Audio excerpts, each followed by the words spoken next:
ప్రభునామంన అందరికీ శుభములు, వందనమన్నాతులండి. ఈరోజు మన దేవుని వాక్యం వచ్చేసరికి మన జీవన విధానంలో, మన జీవిత విధానంలో విశ్వాసఘాతకులుగా మనం ఉండకూడదని దేవుని వాక్యం సెలవిస్తుందండి. విశ్వాసఘాతకులు అని అంటే ఇది మాకు కాదు అని అనుకుంటారేమో. ఏదైనా వాక్యము మనందరిని గురించే వాక్యం బోధించబడుతుందండి. అయితే మనం ఏమనుకుంటాము, కొన్ని వాక్యాలు ఇవి మనకు కాదు అని అనుకుంటాము. కానీ మనం అది జాగ్రత్తగా విని మన హృదయంలో భద్రపరచుకోవలసిందంటే ఎలాగనంటే, విశ్వాసఘాతకులు అని అంటే దేవుని వాక్యంలో ప్రభు అంటున్నారు, నన్ను విడిచి మీరు వేరొక దాన్ని మీరు ఎక్కువగా ప్రేమించినట్లయితే మీరు నా పట్ల విశ్వాసఘాతకులై ఉంటారు అని దేవుని వాక్యం సెలవిస్తుంది. నన్ను విడచి అని అంటే మరి మన లైఫ్లో, మన జీవితంలో మనకి అన్నిటికంటే అందరికంటే మన లైఫ్లో ఫస్ట్ మొదటి స్థానము దేవునికి ఇవ్వవలసిందండి. దేవుని తర్వాతనే మనకి ఏదైనా మరి ఏ స్నేహమైనా ఏదైనా కూడా. అయితే ఇర్మియా గ్రంథము 3వ అధ్యాయంలో ఇలాగున ఇశ్రాయేలీయులతో అంటున్నారు ఆయన. 19వ వచనంలోంచి చూస్తే, నేను బిడ్డలలో నిన్నెట్లు ఉంచుకొని రమ్య దేశమును జనముల స్వాస్థ్యములో రాజకీయ స్వాస్థ్యం నేనెట్లా నీకు ఇచ్చేదని అనుకొని ఉంటిని. నీవు నా తండ్రి అని నాకు మొర్రపెట్టి నన్ను మానవనుకొంటిని కదా.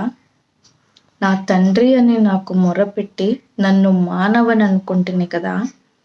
అయినను స్త్రీ తన పురుషునికి విశ్వాసఘాతకురాలగునట్లుగా ఇశ్రాయేలు వంశస్థులారా, నిశ్చయముగా మీరును నాకు విశ్వాసఘాతకులైతిరి.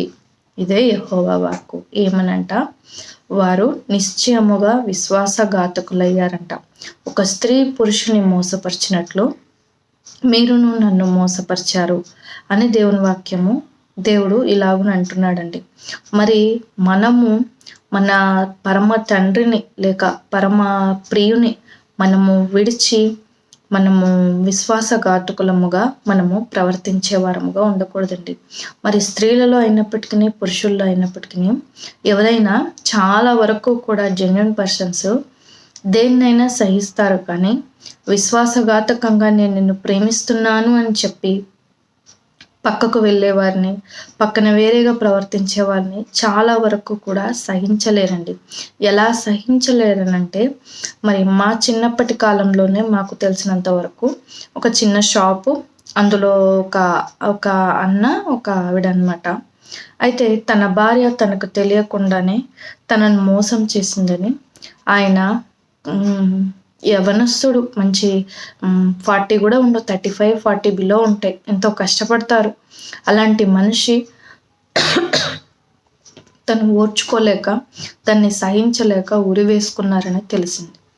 అలాగున చాలామంది జీవితాల్లో కూడా స్త్రీలైనప్పటికీ, పురుషులైనప్పటికీ ఆ విశ్వాసఘాతకము సహించలేక వారి జీవితంలో వారు అలాగున నిలువున ప్రాణాన్ని తీసుకోవడానికి కూడా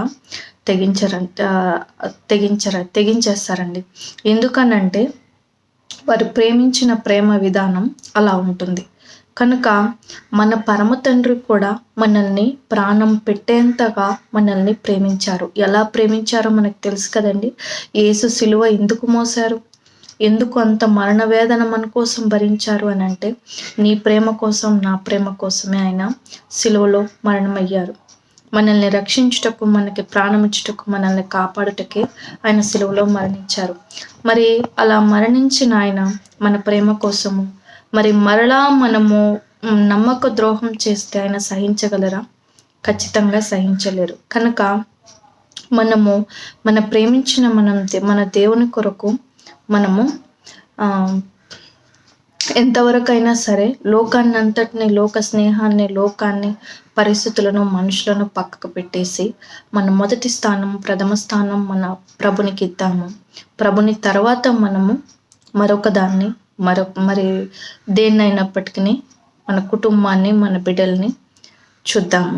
అలాగనే ప్రాణం పెట్టిన మన ప్రియునికి మనం విశ్వాసఘాతకులమై ఉండకుండా మరలా తర్వాత మనము గాయపడి బాధపడకుండా మొదటి స్థానం మన ప్రభునికి ఇద్దాము.